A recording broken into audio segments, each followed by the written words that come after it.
Hi, I'm Archie Roach and you're watching Noise 11.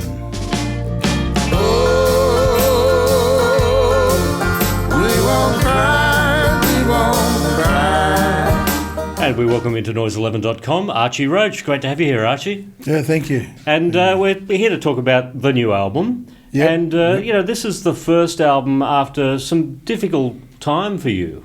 You know, losing Ruby, your wife, and also, health problems as well. It was a difficult couple of years, that's for sure. So going back into the studio then, that must have evoked a lot of memories that you'd just been through. Did you actually source a lot of what you'd just been through as lyrical content for this record?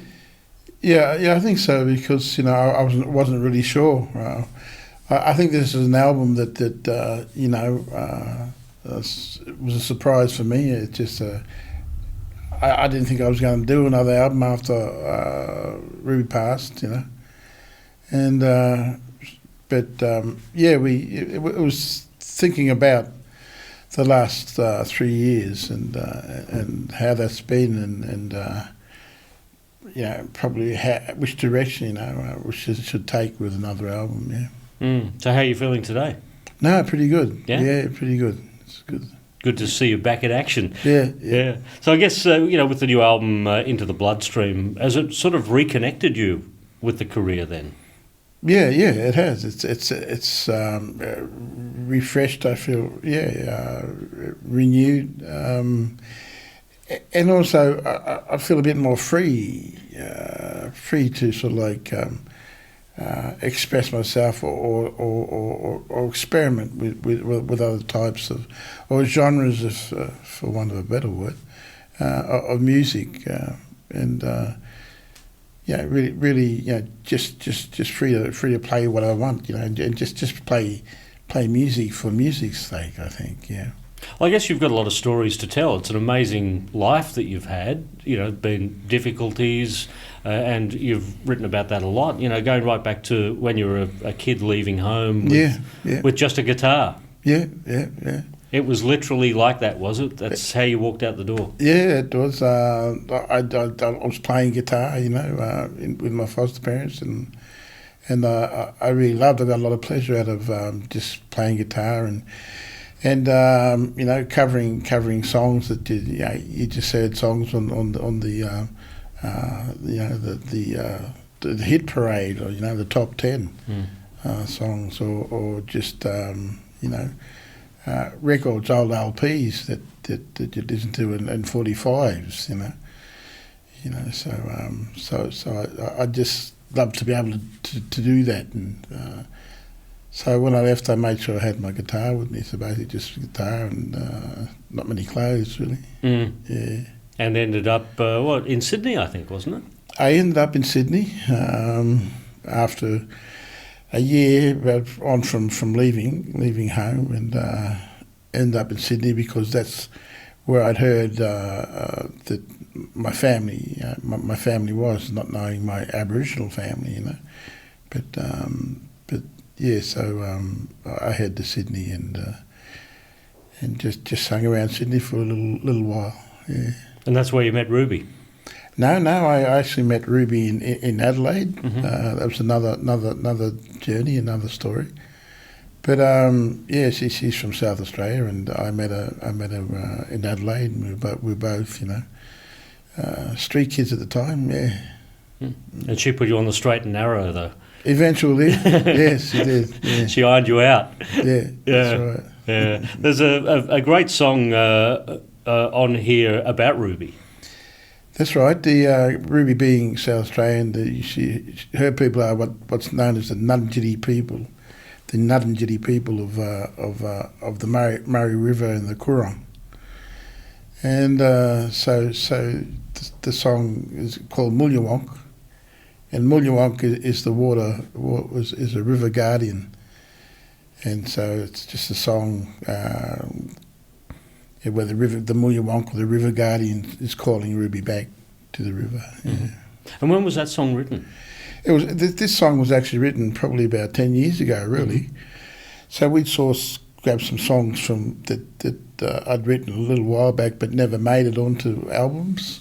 Were demoed, but never made it onto other albums, and that was one of the songs. And Craig Pilkington, who produced this album, he did those demos, and he just brought it up one time. There's a couple of songs here, and I'd almost forgotten that song actually. But when he played it to me again, I said, "Wow, it's amazing." I think it means so much more today than it did when I wrote it. Since Ruby's passing. Yeah. So Craig's job, I guess, was to go back through the vault, was it, and see what was there? Well, yeah, we did grab a few songs that were on the shelf, so to speak, had been shelved, and for something else, and that one in particular was one song. Yeah. And then did you consciously then sit down and write for this record? Yeah, we sat down and started to write, started to think of songs, and songs like Top of the Hill, Long Way to the Top of the Hill. One song I wrote along with Paul called We Won't Cry. Mm-hmm. And yeah, so we started to we had some direction of which way we wanted to go with this album. And that Paul you refer to there is Paul Kelly. Paul Kelly, of course. Sorry. You've been associated with for, I guess, it must be nearly 25 years now. Oh, many years. It was Paul that got me into the business. Helped me with my first album. That's right, he produced Charcoal Road, didn't he? Charcoal Lane. Paul and the great Steve Connolly as well. He's guitarist in the Messengers. Mm-hmm. And so we go back a long way, me and Paul. Yeah. And there's another track on the album which is co-written with Paul and his nephew Dan Kelly. Well, that's right. We both had, I was stuck a little bit with We Won't Cry, and he helped us sort of finish that off. But then he said, I have a song myself which deals with a similar theme as We Won't Cry.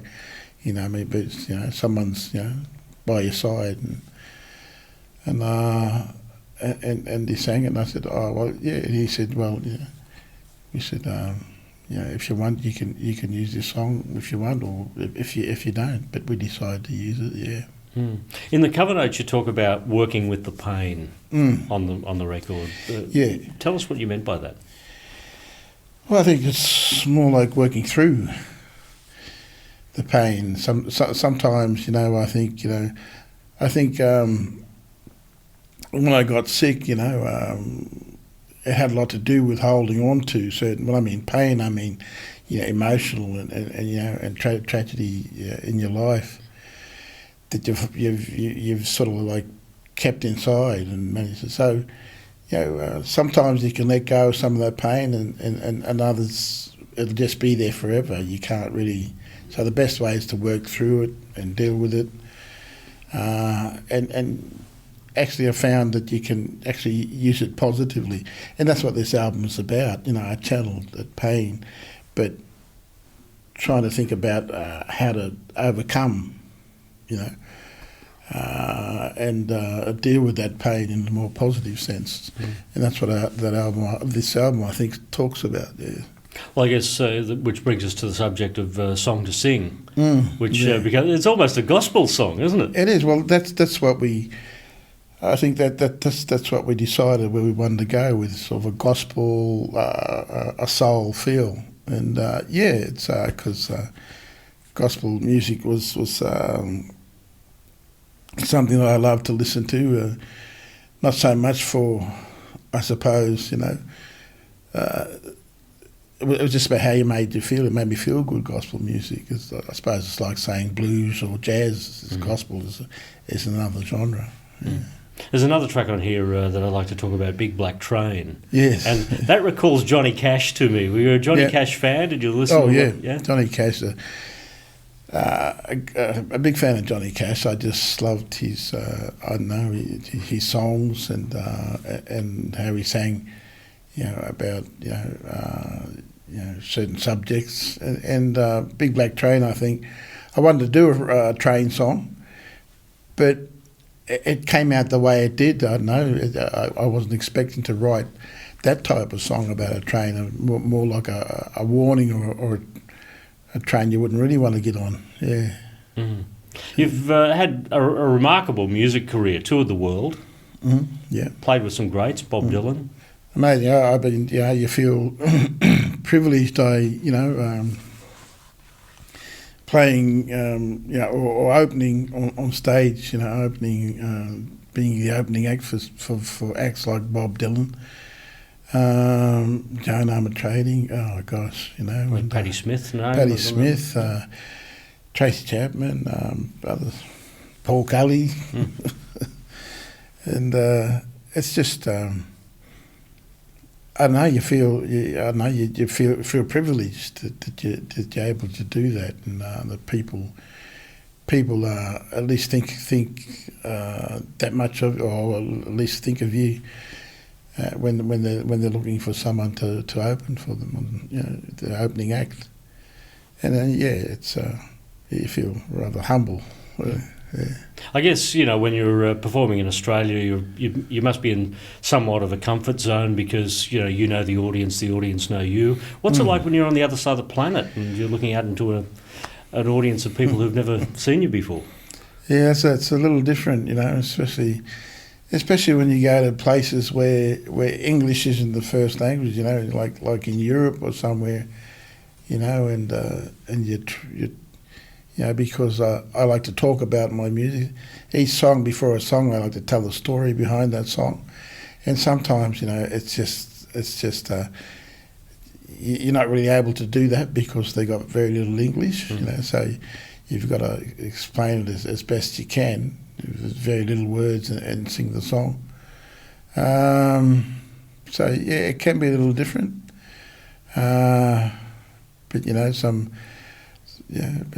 some people have heard me now, obviously, especially in England and other places, and they know my music. So a little better received when I first went to England, because people were a bit unsure. I remember playing for Robin Hitchcock, opening for Robin Hitchcock and the Egyptians in England, and they were more or less his crowd. And we got up and played, and we'd sing the first song, and you couldn't hear anything except crickets or something chirping and everything. So it was very, and I remember my guitar saying, "Archie, why don't you play something they like?" I said, "Oh, okay." But it can be strange. Yeah. Well, that's the new album from Archie Roach. It's called Into the Bloodstream. And Archie, it's great to hear the story. Thank you for coming in here to Noise 11. No, thank you.